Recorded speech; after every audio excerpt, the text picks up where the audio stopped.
What up guys, WBTV here, Ben speaking, and today we're going to give you the top 5 of the most underrated NBA players. Let's get to it. Starting with number 5, Devin Booker.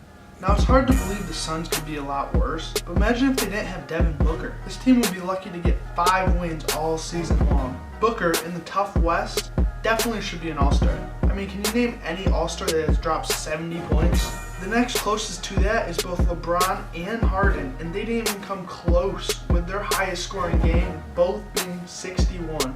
This kid has some great potential. He reminds me of a young Kobe Bryant.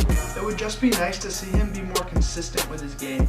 Also, I don't think he gets as much recognition because the Suns are absolutely awful. So that could be a big reason why he gets overlooked. Don't be surprised if this kid is a legend when it's all said and done. The Suns are going to be like the Sixers, a team that's in the basement that goes straight to the top in a matter of like a year or two, especially if they get Zion Williamson.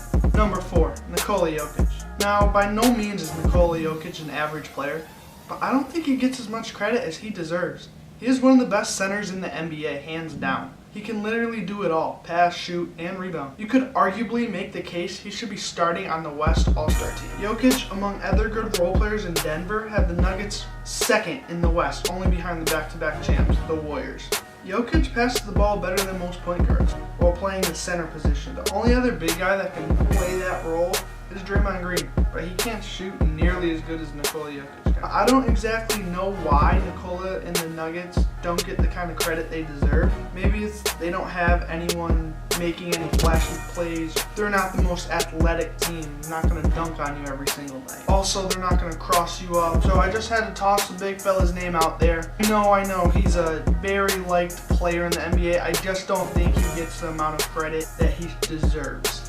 Number 3, Montrezl Harrell. Now, Harrell is one of my favorite players in the NBA, and I'm not being biased here, but he's one of the most underrated players in the league. This guy's energy and hustle is contagious. His motor reminds me a lot like Russell Westbrook. His skill set has always been this good. Only difference this year is Doc Rivers is actually giving him the minutes he deserves. As he averages 26 minutes played per game this year, Harrell played his collegiate ball at Louisville, where he played there for 3 years before getting drafted by the Houston Rockets. He barely played for the Rockets, averaging just 13 minutes over the course of 2 seasons with them. He was involved with the Clippers trade with CP3. Harrell, halfway through the 2018-19 season, averaging 16 points, 7 rebounds, and a block and a half per game. Harrell is the Clippers' biggest interior threat by far. Number 2, D'Angelo Russell. D'Lo is one of the most underrated players the NBA has.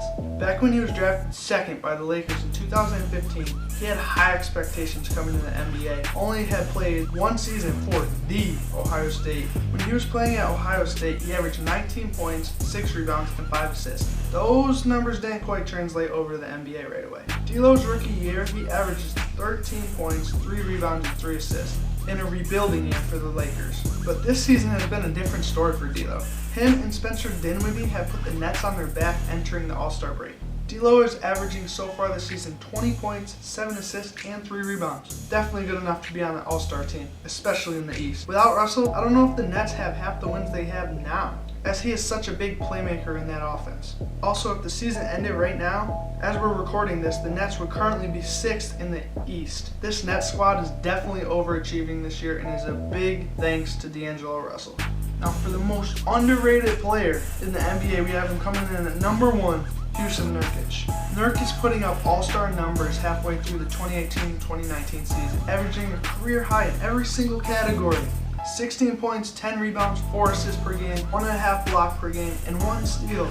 Now that alone speaks volumes, but the most underrated thing about Nurkic is his paychecks. He only makes $11 million a year. Let me share with you some players that make more money than Nurkic. We'll start with the backup center for the Wizards, Ian Mahinmi. He makes $16.5 million a year. Bruh. Oh, we're just getting started. Charlotte Hornets backup center, Bismack Biyombo. He makes $17 million a year. Joakim Noah also makes $17 million a year. And to cap this off, Timothy Mozgov, currently no longer in the NBA, makes $15 million a year, still on contract.